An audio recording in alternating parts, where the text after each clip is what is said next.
Pro Education Process.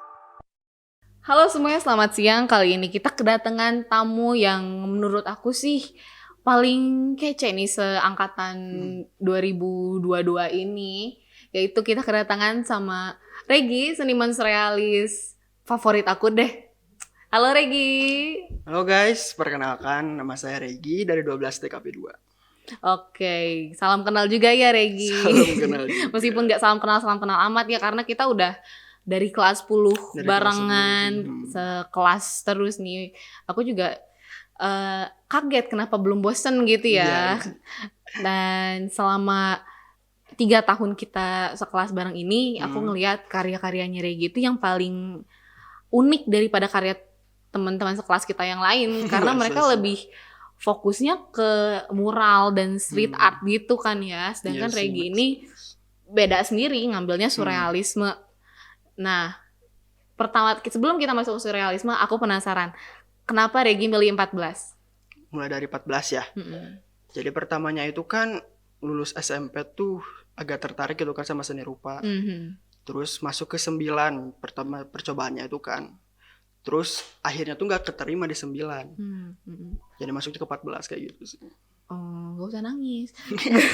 Oke, berarti 14 itu pilihan kedua ya. Iya, pilihan kedua. Berarti emang dari awal udah lebih prefer SMK daripada SMA. Oke, terus kita udah jawaban apa sih? Pertanyaan kita yang tadi kan udah terjawab. Sekarang aku ada pertanyaan yang lebih nyambung lah tentang karya-karya kamu nih. Boleh. Kan kamu tuh mulai berkarya surrealis tuh dari kapan sih dan siapa aja sih inspirasinya gitu? Kalau dari mulai itu dari kelas 10 waktu itu tuh. Waktu pelajaran tinjauan seni kan ada pelajaran tinjauan seni. Waktu itu kalau nggak salah tuh yang ngajarnya itu dari anak kuliah juga sih. Iya. Masih ingat kan ya? Masih. Terus ada waktu itu aliran seninya itu surrealisme kan. Terus mulai gitu kan tertarik. Terus saya coba gali lagi lebih dalam gitu kan. Cari-cari, searching kayak gitu. Akhirnya masuk deh kayak gitu. Mulai coba-coba ya. Coba-coba. Terus abis itu pasti kan kita punya apa ya, struggle untuk nyari media yang cocok banget nih buat karya kita gitu. Kalau aku dulu struggle banget cari buat media basah, aku maunya apa nih? Hampir stick sama akrilik, tapi nggak tahu ketemu akuarel yang jauh lebih enak gitu ya. Kalau Regi tuh gimana sih, kayak media yang sering dipakai tuh lebih ke yang kering atau yang basah? Kalau media sih sebenarnya waktu pertama itu kering ya. Pakai pensil warna biasa gitu kan. Cuman setelah dicoba-coba kayak nggak bisa gitu kan.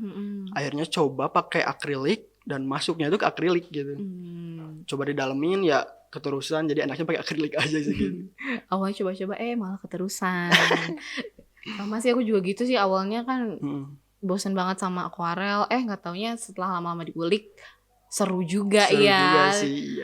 Terus karena ya kita kan seniman yang senang berkarya rupa gitu. Kita pasti punya struggle kita sendiri-sendiri, kayak misalnya kita sering ngalamin art block gitu kan ya. Kalau Regi tuh sering nggak sih kayak ngalamin art block atau kah jarang? Art block ya sering banget sih kalau yang namanya art block. Hampir kayak setiap kalau mau ngelukis gitu kan, kadang kalau udah niat banget tiba-tiba down gitu kan, jadi nggak mau gitu kan. Biasanya kalau ngatasinnya sih ya, kalau aku sih lebih ke dengerin musik gitu. Jadi kayak ngambil inspirasi baru lagi ya dari musik gitu. Sama sih, kayak musik itu benar-benar apa ya, obat dari stresnya kita, dari meltdown-nya kita.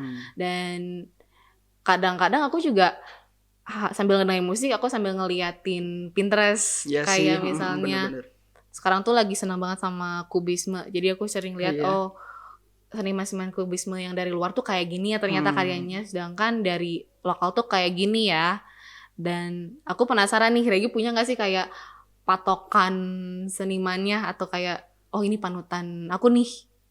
Oke, jadi kayak role model gitu kali ya? Iya betul.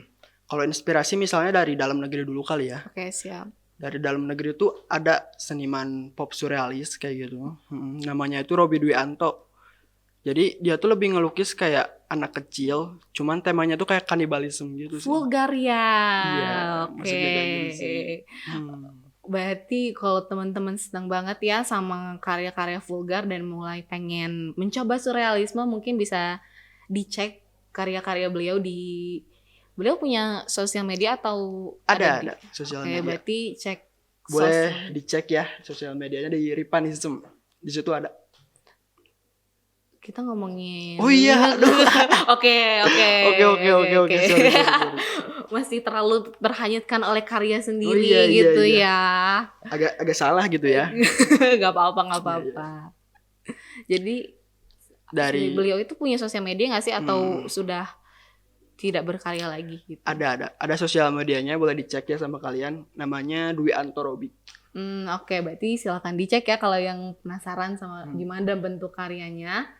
Dan oke deh, karena kita udah tahu inspirasinya, terus apa sih yang menginspirasi Regi untuk ambil teknik si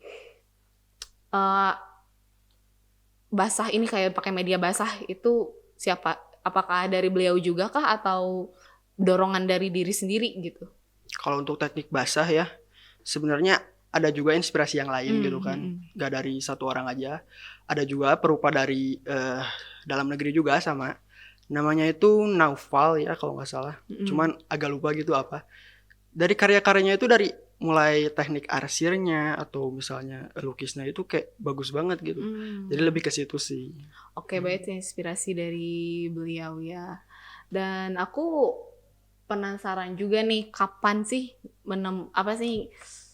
sadar kalau surrealis itu zona nyamannya aku nih, karena kita kan pasti punya perjalanan dulu untuk tahu mana genre yang pas banget untuk hati kita. Karena dulu kan jujur banget ya, kita kelas 10 disuapin terus sama realisme dan kita kadang nggak dapet waktu untuk mengeksplor genre yang lain gitu dan diaplikasikan. Iya, kita dapet teori tapi kan kadang aplikasinya kan suka kurang sih. Nah, Regi tuh kapan sih nemuin kalau surrealisme itu ini rumah aku nih? Jadi kan kelas 10 tuh emang benar-benar dijejelin sama realis kan ya. Terus kayak ngerasa kayak bosen gitu sih, harus ngegambar terus harus mirip banget gitu kan. Kalau surrealis itu kan gimana imajinasi kita juga sih ya. Jadi kayak lebih nyaman aja gitu, bisa ngekspresiin diri sendiri dari pikiran kita ke visual gitu. Oke, berarti kasarnya udah kayak diary visual gitu ya. Maksudnya ke diary gitu. Terus nih, aku punya pertanyaan terakhir nih buat Regi. Boleh. Kan selama 3 tahun di SMK ini banyak banget ya suka dan dukanya. Apa sih yang mau Regi sampaikan buat adik kelasnya Regi yang mau naik ke kelas 12 atau mungkin mau masuk ke SMKN 14 Bandung ini? Untuk adik kelas gitu ya, kalau misalnya kalian punya mimpi atau fashion gitu di bidang seni rupa, boleh banget nih kalian masuk ke SMK 14. Soalnya kita tuh benar-benar belajar gitu. Dari kelas 10 kayak seni rupa, terus kelas 11-12 juga kita udah masuk ke desain juga sih. Jadi kayak paket komplit lah gitu SMK 14 tuh. Rekomendasi banget lah pokoknya. Oke, udah kayak endorsement gitu ya. Sih, masuk endorsement gitu. Tapi bener kok, recommended banget buat kalian yang suka sama seni rupa. Dan kalau boleh tahu nih, Regi mau pamer karyanya nih nggak ya? Karena sayang banget nih kalau nggak dikasih tahu tuh.